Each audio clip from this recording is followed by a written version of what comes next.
Meu nome é Fernanda Costa, tenho 32 anos, e naquela manhã gelada de junho, acordei com a sensação de que algo estava prestes a desmoronar dentro de mim. Eu trabalhava como gerente de recursos humanos em uma empresa de logística na zona sul de São Paulo, e a rotina havia se tornado um ciclo automático de acordar cedo, enfrentar o trânsito caótico da Marginal Pinheiros, resolver problemas dos outros e voltar para casa exausta, sem forças para pensar em mim mesma.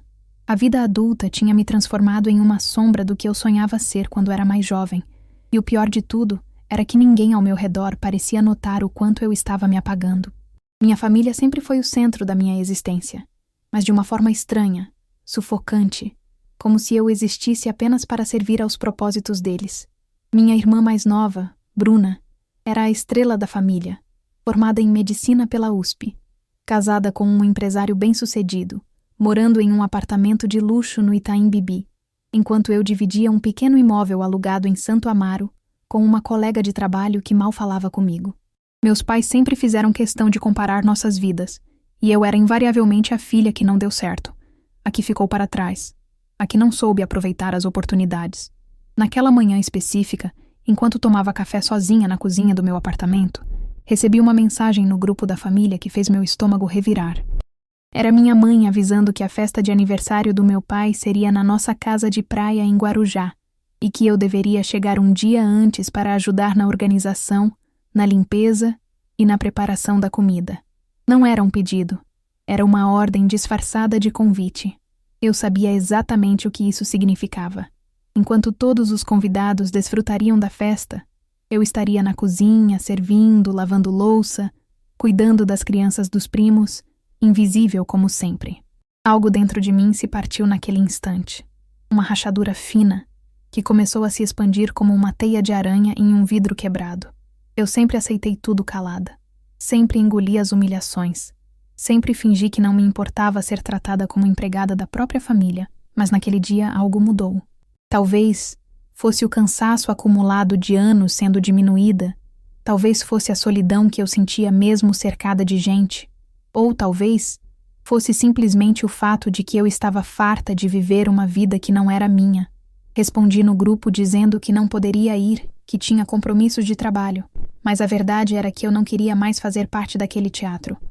Minha mãe ligou imediatamente, a voz carregada de indignação, dizendo que eu estava sendo egoísta, que a família precisava de mim, que meu pai ficaria desapontado.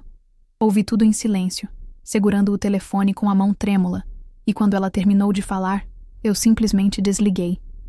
Não gritei, não chorei, não me justifiquei. Apenas desliguei. Nos dias seguintes, as mensagens no grupo da família se multiplicaram, cada uma mais agressiva que a outra. Minha tia dizia que eu era ingrata. Minha irmã Bruna mandou um áudio longo me acusando de querer chamar atenção, e até primos distantes que nunca ligaram para mim apareceram para dar palpite. Eu li todas as mensagens, uma por uma, e senti algo estranho crescer dentro de mim. Não era raiva, não era tristeza, era uma espécie de clareza fria, como se finalmente eu estivesse enxergando tudo pelo que realmente era. Eles não se importavam comigo, nunca se importaram. Eu era apenas útil, uma peça conveniente no jogo deles. Decidi então que não iria mais jogar esse jogo.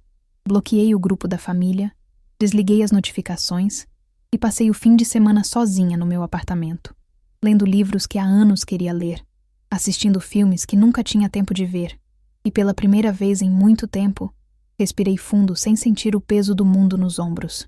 A segunda-feira chegou fria e nublada, e eu fui trabalhar com a sensação estranha de estar vivendo uma vida paralela, como se a Fernanda que entrava naquele escritório não fosse mais a mesma pessoa de antes. Durante a reunião matinal com a equipe, meu celular vibrou insistentemente no bolso, mas eu ignorei. Sabia que eram eles, minha família, tentando me arrastar de volta para o papel que sempre desempenhei. Quando finalmente olhei as mensagens no horário de almoço, o que vi me deixou sem ar. Minha mãe havia escrito que meu pai estava muito chateado, que eu havia arruinado a festa, que nunca mais seria bem-vinda na casa deles. Minha irmã Bruna escreveu dizendo que eu era uma vergonha para a família, que sempre fui problemática, que nunca soube valorizar o que tinha. Cada palavra era uma facada, mas ao mesmo tempo, algo dentro de mim permanecia firme, como uma rocha no meio de uma tempestade. Eu não estava errada em querer respeito. Eu não estava errada em querer ser vista como algo além de uma serviçal. Naquela tarde, enquanto organizava documentos de funcionários, recebi uma ligação de um número desconhecido. Hesitei, mas atendi. Do outro lado da linha, uma voz masculina e serena se apresentou. Era o Dr. Paulo Mendes, advogado que cuidava dos assuntos da minha avó materna, Dona Alzira, que havia falecido 8 meses antes. Meu coração disparou. Minha avó era a única pessoa da família que sempre me tratou com carinho genuíno, que me ouvia, que acreditava em mim. Ela morava em um sítio em Atibaia e eu costumava visitá-la aos fins de semana, quando conseguia escapar das obrigações impostas pela minha mãe. Dr. Paulo disse que precisava falar comigo com urgência, que havia questões pendentes sobre o inventário da minha avó e me pediu para comparecer ao escritório dele na Avenida Paulista naquela mesma semana. Minha mente começou a girar. Minha mãe nunca havia mencionado nada sobre herança. Nunca me incluiu em conversas sobre os bens da vovó Alzira. Sempre que eu perguntava, ela desconversava ou dizia que aquilo não era assunto para mim. Marquei a reunião para a quinta-feira e passei os dias seguintes em um estado de ansiedade e curiosidade. Quando finalmente cheguei ao escritório do Dr. Paulo, um prédio elegante perto da Estação Consolação, fui recebida com gentileza.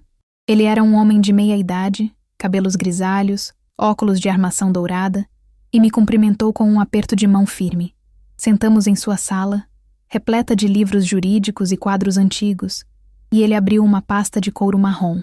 O que ele me disse em seguida mudou tudo. Antes de falar sobre a herança, Dr. Paulo me explicou por que havia demorado tanto tempo para me contatar. Fernanda, preciso ser transparente com você. Sua avó faleceu há 8 meses, mas só consegui localizá-la agora porque sua mãe, como filha e inventariante inicial, tentou ocultar a existência do testamento. Meu sangue gelou. Ele continuou, a voz firme mas gentil. Quando iniciei o inventário, sua mãe apresentou apenas documentos básicos e alegou que não havia testamento registrado. Ela conduziu todo o processo inicial como se os bens fossem ser divididos igualmente entre ela e os demais herdeiros legais, o que excluía você de qualquer parte significativa. Mas algo me pareceu estranho. Dona Alzira havia me procurado anos atrás para registrar um testamento, e eu tinha certeza de que o documento existia. Fiz uma busca aprofundada em todos os cartórios da região de Atibaia e finalmente encontrei. O testamento estava registrado em um cartório menor, na zona rural, exatamente onde sua avó queria, longe dos olhos da sua mãe. Minhas mãos tremiam. Então minha mãe sabia? Dr. Paulo assentiu gravemente. Ela sabia sim. Na verdade, encontrei um e-mail que Dona Alzira enviou para sua mãe 3 anos atrás, informando sobre o testamento e deixando claro que você seria a principal beneficiária. Sua mãe nunca mencionou isso durante o inventário. Ela tentou esconder, Fernanda. E quase conseguiu. Senti uma onda de náusea. Não era apenas negligência ou desinteresse. Era sabotagem deliberada. Minha própria mãe havia tentado me roubar o que minha avó quis me deixar. Dr. Paulo pegou outro documento e colocou na minha frente. Agora que encontramos o testamento, as coisas mudam completamente. Sua avó deixou para você o sítio em Atibaia, uma quantia considerável em investimentos e uma conta bancária que ela mantinha em segredo da própria família. Estamos falando de um patrimônio que, atualizado, chega a alguns milhões de reais. Minha garganta apertou. Os olhos encheram de lágrimas. Eu não sabia de nada disso. E o mais doloroso era perceber até onde minha mãe foi capaz de ir para me manter na sombra, dependente, controlada. Tudo começou a fazer sentido. As humilhações constantes, o desprezo, as comparações com Bruna, a tentativa de me fazer sentir pequena e incapaz. Eles temiam que eu descobrisse a verdade, que eu tivesse poder nas mãos, que eu não precisasse mais deles. Dr. Paulo se inclinou para a frente. Fernanda, você tem todo o direito de contestar a conduta da sua mãe no processo. Isso configura ocultação de patrimônio e pode ter consequências legais graves para ela. Mas antes de qualquer coisa, preciso saber. Você quer seguir em frente com isso? Olhei para o reflexo da cidade no vidro atrás dele. Carros passavam, pessoas corriam para o trabalho. A vida seguia, mas para mim tudo havia parado. Era como se eu estivesse em uma encruzilhada. Continuar sendo a filha obediente que engolia traições, ou finalmente lutar pelo que era meu e expor a verdade. O medo me corroía, mas junto dele uma força nova nascia. Faça o que for preciso, doutor. Respondi com a voz firme. Estou pronta para enfrentá-los. Mas não por vingança. Quero apenas o que é meu por direito. E quero que a verdade venha à tona. Henrique abriu um leve sorriso. É isso que eu queria ouvir. Vamos fazer justiça. Quando saí do escritório, a chuva fina começava a cair sobre a cidade. Corri até a calçada e estendi a mão para chamar um táxi. Foi então que ouvi uma voz atrás de mim, carregada de veneno. Então é verdade. Você foi atrás do advogado. Virei-me devagar. Lá estava Bruna, minha irmã, com um guarda-chuva vermelho e um olhar de puro desprezo. Ela devia ter me seguido ou sido avisada pela minha mãe. Não sei do que está falando, respondi, tentando me manter calma. Ela deu um sorriso cínico. Claro que sabe. Você acha que vai roubar o que é nosso? Não vai, Fernanda. Eu não vou deixar. Respirei fundo e pela primeira vez não senti medo. Bruna, eu não estou roubando nada. Estou apenas recebendo o que a vovó quis me dar. Se alguém tentou roubar aqui, foi a mãe que escondeu o testamento. O rosto dela ficou vermelho. Você não tem provas disso. Tenho sim. E-mails, registros em cartório, tudo documentado. Se quiser brigar, vamos brigar na justiça. Mas saiba que dessa vez eu não vou recuar. Ela ficou sem palavras por um instante. Respirou fundo como se fosse gritar, mas então apenas cuspiu as palavras. Você vai se arrepender disso. Depois, virou as costas e saiu pisando duro, desaparecendo na multidão. Entrei no táxi com o coração acelerado, mas pela primeira vez, senti que estava no controle da minha própria história. Dentro do táxi, enquanto o motorista navegava pelas ruas movimentadas de São Paulo, senti as pernas ainda bambas e o coração disparado. A chuva fina que caía do lado de fora do vidro embaçado parecia refletir a tempestade que se formava dentro de mim. O confronto com Bruna ainda ecoava na minha cabeça, a raiva no olhar dela, o veneno na voz, a ameaça clara. Você vai se arrepender disso. Cheguei em casa no final da tarde, exausta emocionalmente. Mal tirei os sapatos e o celular começou a vibrar sem parar. Olhei a tela e meu estômago se revirou. Grupo da família. 47 mensagens não lidas. Abri com o coração apertado e vi o caos. Minha tia havia escrito um texto longo me acusando de ser uma cobra, de ter manipulado a vovó Alzira nos últimos anos de vida, de ser uma aproveitadora sem caráter. Primos que mal conhecia começaram a comentar, alguns me defendendo timidamente, mas a maioria concordando com minha tia. Minha mãe escreveu: Fernanda, você está destruindo essa família. Espero que consiga dormir à noite sabendo o que está fazendo. Li tudo em silêncio, cada palavra como uma facada, mas dessa vez algo era diferente. Eu não sentia culpa, sentia apenas uma clareza fria. Eles estavam tentando me manipular de novo, me fazer sentir pequena, errada, culpada, mas eu não era a vilã dessa história. Bloqueei o grupo, desliguei as notificações e respirei fundo. Não ia mais entrar nesse jogo. Nos dias seguintes, a guerra estava declarada. Minha família contratou um advogado para contestar o testamento, alegando que minha avó sofria de demência nos últimos anos, o que era uma mentira descarada. Dr. Paulo me tranquilizou dizendo que tínhamos laudos médicos comprovando a sanidade mental dela até poucos meses antes de sua morte, além de testemunhas sólidas, incluindo o próprio médico que a acompanhava e vizinhos do sítio que conversavam com ela regularmente. Ele me aconselhou a não ter contato direto com minha família durante o processo, para evitar manipulações emocionais ou tentativas de me fazer desistir. Concordei. Bloqueei todos eles nas redes sociais e no telefone. Precisava de paz para processar tudo aquilo, para não me deixar sugar de volta para aquele ciclo de culpa e submissão. Foi nessa época que comecei a frequentar o sítio em Atibaia. Era um lugar lindo, cercado de árvores frutíferas, um lago pequeno nos fundos, uma casa de madeira simples mas acolhedora. Cada cômodo guardava memórias da minha avó, os bordados dela nas toalhas de mesa, as fotos antigas penduradas nas paredes, o cheiro de alfazema que impregnava os lençóis. Eu passava os fins de semana lá, limpando, organizando, chorando, curando. A cada gaveta que eu abria, a cada objeto que segurava, Sentia a presença dela comigo, como se ela estivesse dizendo: vai, minha filha, você é mais forte do que imagina. Foi no sítio que encontrei as cartas. Estavam guardadas em uma caixa de sapatos dentro do armário do quarto dela, embrulhadas em um lenço de renda que eu reconheci imediatamente. Era o lenço que ela usava aos domingos quando ia à missa. Eram cartas que minha avó escreveu para mim ao longo dos anos, mas nunca enviou. Em cada uma delas, ela falava sobre o quanto me amava, o quanto via em mim uma força que eu mesma não enxergava, e o quanto se entristecia ao ver como minha mãe me tratava. Em uma das cartas, datada de 2 anos antes de sua morte, ela escreveu: Fernanda, minha neta querida, sei que sua mãe não te valoriza, mas eu vejo quem você é. Você é corajosa, mesmo quando acha que não é. Você é forte, mesmo quando se sente fraca. Por isso, estou deixando tudo para você. Não por desprezo aos outros, mas porque sei que você saberá honrar minha memória e construir uma vida digna.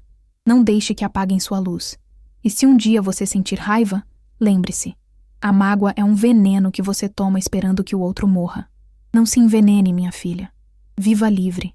Chorei tanto lendo aquelas palavras que meu corpo inteiro tremia. Pela primeira vez em anos, senti que alguém realmente me enxergava, que alguém acreditava em mim quando ninguém mais acreditava. E aquela frase sobre a mágoa ficou ecoando na minha cabeça por dias. Eu estava com raiva, sim. Estava magoada, ferida, traída. Mas será que eu queria carregar isso para sempre? Será que eu queria que a dor definisse quem eu era? Guardei as cartas junto ao meu coração e prometi a mim mesma que não iria desistir, mas também que não deixaria o ódio me consumir. Enquanto isso, o processo judicial avançava.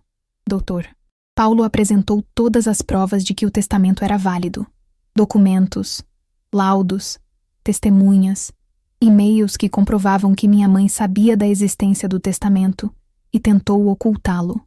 Minha família, por outro lado, não tinha argumentos sólidos, apenas acusações vazias e tentativas desesperadas de me desacreditar. Eles espalharam nas redes sociais que eu havia manipulado minha avó nos últimos anos, que eu só me aproximei dela por interesse, que eu era uma pessoa falsa e aproveitadora. Primos distantes que nunca tinham falado comigo apareceram para dar depoimentos contra mim, repetindo histórias inventadas. Minha tia fazia postagens públicas me chamando de víbora, de traidora, de desgraça da família. Cada ataque doía, mas eu me lembrava das palavras da minha avó. Não se envenene. Durante uma das audiências, vi minha mãe pela primeira vez em meses.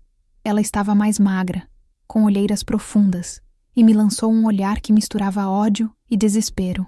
Bruna estava ao lado dela, elegante como sempre, mas com uma expressão amarga no rosto, como se carregar aquela mentira estivesse pesando até para ela. Elas tentaram me intimidar com olhares, com sussurros, mas eu permaneci firme, de cabeça erguida, olhando para frente. O juiz analisou todas as evidências com cuidado, ouviu testemunhas, leu as cartas da minha avó que Dr. Paulo apresentou como prova de sua lucidez e de sua vontade expressa. E após semanas de tensão, ele deu a sentença. O testamento era legítimo, a herança era minha por direito e a tentativa de ocultação por parte da minha mãe seria investigada separadamente. Minha família saiu da sala em silêncio, derrotada. Mas eu não senti triunfo. Senti apenas um cansaço profundo e uma tristeza imensa. Aquelas pessoas eram minha família, e tudo tinha chegado a esse ponto por causa de ganância, orgulho e mentira. Olha, se você chegou até aqui comigo, eu quero agradecer de coração. Sei que essa história é longa, sei que às vezes é pesada, mas é real. E se você está aqui, é porque de alguma forma ela ressoa com você. Talvez você também já tenha se sentido invisível, desvalorizado, traído pelas pessoas que mais amava. E se for esse o seu caso, quero que saiba que você não está sozinho. Eu sei que parece clichê pedir para você se inscrever no canal, mas aqui não é sobre números.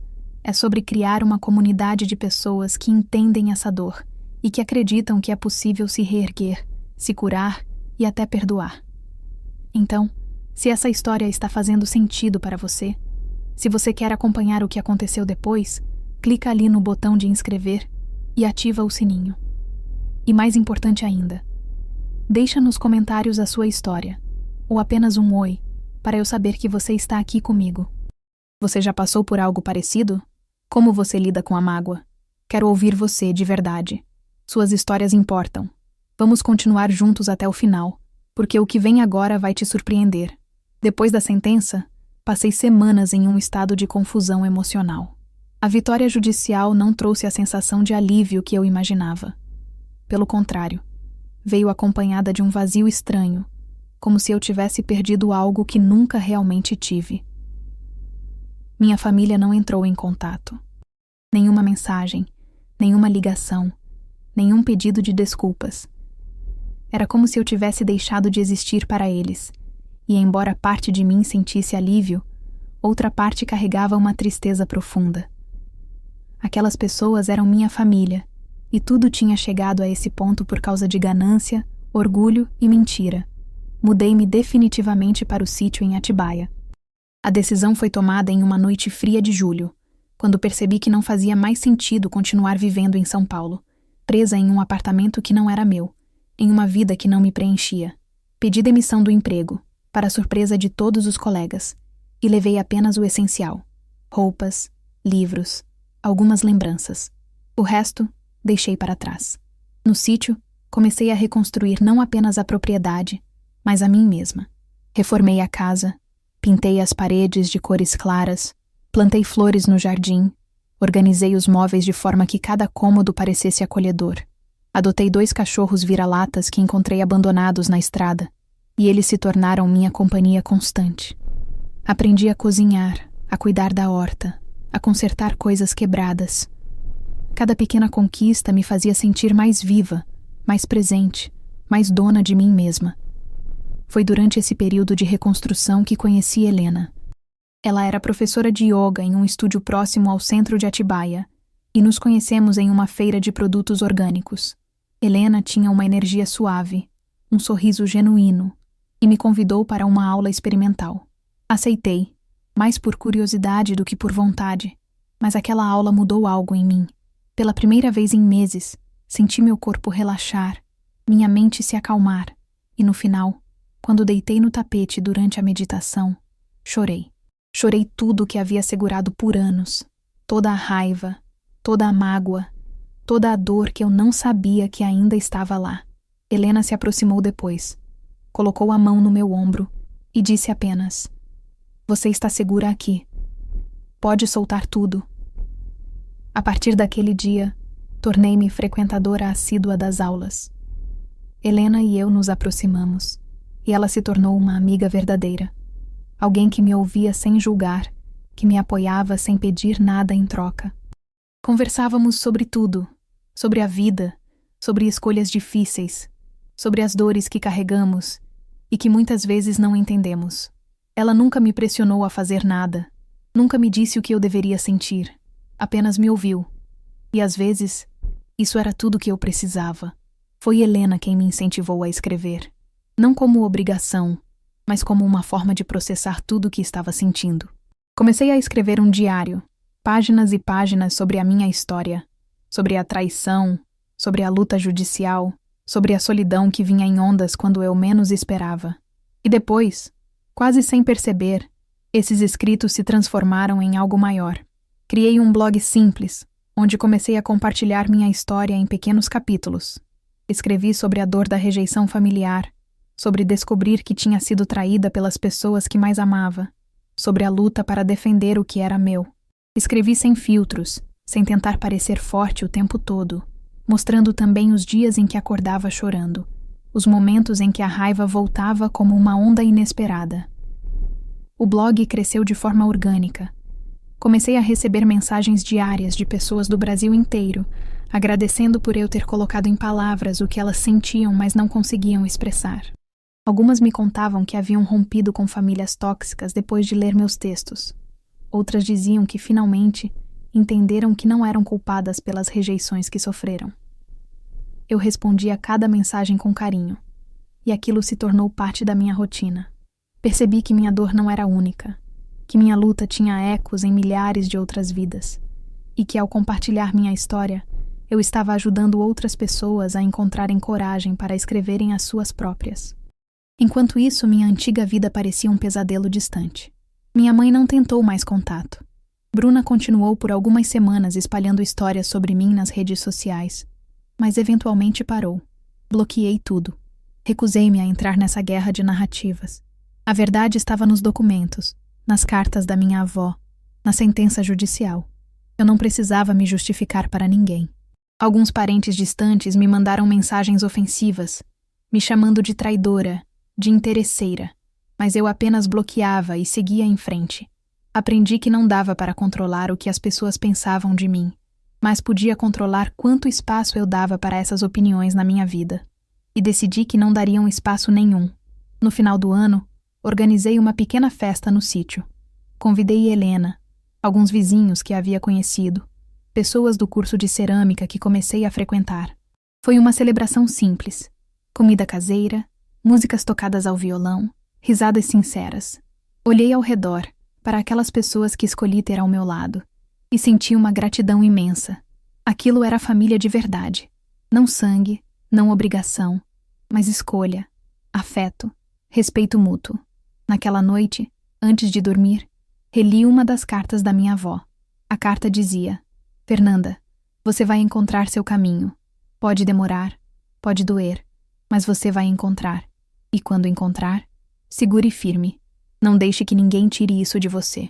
E lembre-se, minha filha, a mágoa é como um veneno que você toma, esperando que o outro morra. Não se envenene. Viva livre. Fechei os olhos e senti as palavras ecoarem dentro de mim. Eu ainda não tinha chegado lá. Ainda carregava peso. Ainda sentia raiva algumas noites. Mas estava no caminho.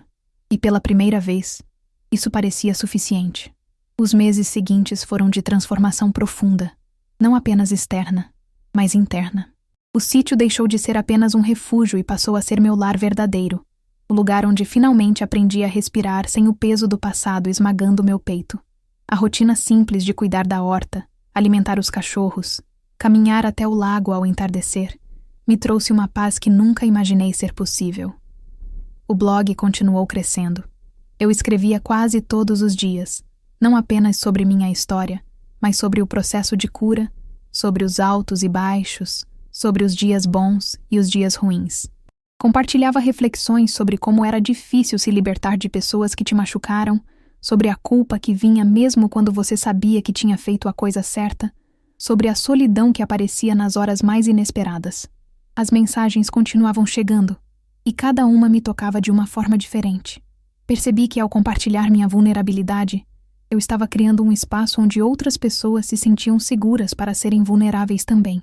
Foi em uma dessas conversas online que uma leitora me escreveu algo que mexeu comigo. Ela disse: Fernanda, sua história me inspirou a lutar pelos meus direitos, mas percebi que estou guardando tanta raiva que não consigo ser feliz, mesmo tendo vencido. Como você faz para lidar com isso? Fiquei olhando para aquela pergunta por longos minutos. A verdade é que eu ainda estava aprendendo. Ainda havia noites em que acordava com raiva, repassando cada humilhação, cada traição. Mas também havia dias em que a paz vinha, suave e inesperada, e eu percebia que estava escolhendo não deixar o passado definir meu futuro. Respondi para ela com sinceridade: ainda estou aprendendo, mas percebi que ficar presa na raiva só me machuca. Eu mereço paz. E você também. Um dia, no início de novembro, recebi uma ligação inesperada. Era um número desconhecido, mas algo me fez atender. Do outro lado da linha, uma voz trêmula que eu reconheci imediatamente. Bruna. Fernanda, eu sei que não tenho o direito de te ligar. Sei que fui horrível com você. Mas preciso te contar uma coisa. A mamãe está muito doente. Câncer. Estágio avançado. Os médicos disseram que são poucos meses. E ela pediu para eu te ligar. Ela quer te ver. Meu coração apertou. Não pela notícia em si, mas pela complexidade do que aquilo significava. Parte de mim sentia compaixão, mas outra parte, a parte que ainda carregava as feridas, gritava para eu desligar e seguir em frente. Bruna, eu não sei se consigo fazer isso, respondi, a voz saindo mais fraca do que eu gostaria. Vocês me machucaram demais. A voz dela saiu baixa, quase um sussurro. Eu sei, Fernanda. Eu sei que não mereço seu perdão. Eu fui cruel. Passei meses com inveja de você, espalhando mentiras, tentando te destruir. E agora, vendo tudo que perdi, percebo que você sempre foi mais forte do que eu. Não estou te pedindo para voltar a ser minha irmã. Só estou te avisando. A mamãe está morrendo, e ela quer te ver. O resto é com você. Desliguei sem responder. Passei dias pensando, conversando com Helena, escrevendo páginas e páginas no meu diário. A decisão era minha, e pela primeira vez na vida, eu não sentia a obrigação de fazer o que esperavam de mim. Podia escolher. No final, decidi visitar minha mãe. Não por ela, mas por mim. Para fechar um ciclo, para olhar nos olhos dela e dizer tudo o que nunca tive coragem de dizer, e talvez, apenas talvez, para me libertar do peso que vinha carregando. Fui até o hospital em São Paulo, em uma tarde chuvosa de novembro. Minha mãe estava irreconhecível, magra, pálida, com tubos conectados ao corpo. Quando me viu entrar no quarto, seus olhos se encheram de lágrimas, e ela estendeu a mão trêmula na minha direção. Fernanda, minha filha, você veio. Sentei ao lado da cama, mas não segurei sua mão imediatamente. Fiquei em silêncio, esperando, sentindo o peso daquele momento. Ela respirou fundo, com dificuldade, e começou a falar, a voz fraca, mas clara. Eu fui uma mãe terrível. Eu sei disso agora. Passei a vida inteira te diminuindo, te tratando como se você não tivesse valor. E a verdade é que eu tinha medo. Medo de que você descobrisse que era mais forte do que eu, mais íntegra do que eu, mais corajosa do que eu jamais fui. Então eu te prendi, te sabotei, escondi a herança que sua avó quis te dar, porque eu não suportava a ideia de te ver livre. E agora, deitada aqui, sabendo que meus dias estão contados, percebo que desperdicei a chance de ter uma filha de verdade. Você sempre foi especial, Fernanda. Eu só estava cega demais para ver. Ouvi tudo enquanto as lágrimas corriam pelo meu rosto. Eram lágrimas de dor, de alívio, de algo que eu não sabia nomear. Finalmente estava ouvindo o que precisava ouvir, mas também percebi que aquilo não mudava o passado, não apagava as feridas. Mãe, você me machucou profundamente. Falei, a voz embargada. Você me fez sentir pequena, invisível, sem valor. E eu carreguei isso por anos. Mas eu aprendi algo nesses meses longe de vocês. Aprendi que ficar presa na mágoa só me machuca mais. Então eu escolho te perdoar. Não porque o que você fez foi certo, mas porque eu mereço paz. Ela soluçou, apertando minha mão com a pouca força que tinha. Obrigada, minha filha. Obrigada por ser maior do que eu jamais fui. Fiquei ali por mais alguns minutos. Segurei sua mão pela primeira vez em anos. E senti algo dentro de mim se desfazer, como uma corrente que finalmente se rompia. Quando saí do quarto, respirei fundo. Não sentia felicidade, não sentia triunfo. Apenas um cansaço profundo e uma leveza estranha, como se tivesse deixado algo pesado para trás. Encontrei Bruna no corredor. Ela estava sentada em um banco, com o rosto entre as mãos. Quando me viu, levantou-se. Fernanda, obrigada por ter vindo. Sei que não foi fácil. Assenti em silêncio. Bruna respirou fundo e continuou. Eu também queria te pedir desculpas. Eu fui horrível com você. Fui invejosa, cruel, egoísta. E não espero que você me perdoe. Mas queria que soubesse que eu sei o quanto errei. Olhei para ela, para aquela mulher que um dia foi minha irmã mais nova. Bruna, eu te perdoo. Mas precisa entender que isso não significa que as coisas vão voltar a ser como antes. Não sei se vamos ter uma relação próxima de novo. Talvez seja melhor assim. Ela concordou com a cabeça, os olhos marejados. Eu entendo. E respeito isso. Se um dia você quiser conversar, eu estarei aqui. Mas não vou te pressionar. Nos despedimos com um abraço breve e desconfortável. E cada uma seguiu seu caminho. Minha mãe faleceu 3 semanas depois daquela conversa. Eu não fui ao velório. Enviei flores e uma carta, mas mantive distância. Bruna me ligou depois do enterro, chorando, agradecendo por eu ter ido ver a mãe antes dela partir. Disse que entendia minha ausência no funeral, que respeitava minhas escolhas. Nos meses seguintes, ela me mandou algumas mensagens esporádicas, perguntando como eu estava, compartilhando pequenas coisas do dia a dia dela. Eu respondia com educação, mas mantinha a distância. Nossa relação não voltou a ser próxima, e eu estava em paz com isso. Algumas pontes quando quebradas, não podem ser totalmente reconstruídas. E está tudo bem. Meu pai nunca entrou em contato. Nem no velório, nem depois. Soube por Bruna que ele continuava morando na mesma casa, mais fechado do que nunca, sem falar sobre o que aconteceu. Parte de mim sentia tristeza por isso, mas outra parte aceitava. Nem todo mundo pede desculpas. Nem todo mundo reconhece seus erros. E eu não podia ficar esperando por isso para ser feliz. O resto da família continuou distante. Alguns primos ainda me bloqueavam nas redes sociais. Minha tia nunca mais falou comigo. E estava tudo bem. Eu não precisava da aprovação deles. Não precisava que todos me pedissem perdão para seguir em frente. Hoje, 2 anos depois de tudo começar, vivo no sítio com meus cachorros, meu blog que agora tem milhares de leitores, e uma paz que construí tijolo por tijolo. Não tenho uma família tradicional. Bruna e eu trocamos mensagens de vez em quando, mas não somos próximas. Meu pai nunca voltou a falar comigo. O resto da família me esqueceu, ou finge que eu não existo. E sabe de uma coisa? Está tudo bem, porque eu aprendi que família não é sobre sangue. É sobre quem escolhe ficar, quem te respeita, quem te ama de verdade. E eu tenho isso. Tenho Helena, que se tornou minha melhor amiga. Tenho os vizinhos do sítio, que me acolheram como uma delas. Tenho a comunidade online que construí através do blog. Pessoas que compartilham suas histórias comigo todos os dias. Essa é minha família agora. Aprendi que perdoar não significa reconciliar. Não significa voltar a confiar. Não significa abrir as portas de novo. Perdoar significa soltar o peso, escolher a paz, decidir que o passado não vai mais roubar o seu presente. E aprendi também que nem todo mundo vai pedir desculpas. Nem todo mundo vai reconhecer o que fez. E você não pode ficar esperando por isso para ser feliz. Minha avó Alzira me deu mais do que uma herança material. Ela me deu a chance de renascer, de descobrir quem eu realmente era e de aprender a lição mais importante da minha vida. A mágoa que você carrega só machuca você. Quando você aprende a soltar, não pelos outros, mas por você mesmo, é quando você finalmente se liberta.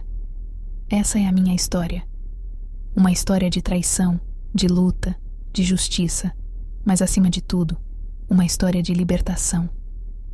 Eu não tive o final de filme, onde toda a família se reconcilia e vive feliz para sempre. Eu tive o final real, onde algumas pessoas pediram perdão, outras não, e eu aprendi a ser feliz mesmo assim. E sabe de uma coisa? Esse final é muito melhor, porque é verdadeiro, porque é meu. Se essa história tocou seu coração de alguma forma, deixe nos comentários. Você já passou por algo parecido? Conseguiu perdoar mesmo sem reconciliação? Quero ouvir sua história. Se inscreva no canal, ative o sininho e vamos caminhar juntos nessa jornada. Porque no final, a maior vitória não é que todos te peçam perdão. É você aprender a ser feliz mesmo sem isso. Um abraço forte e até a próxima história.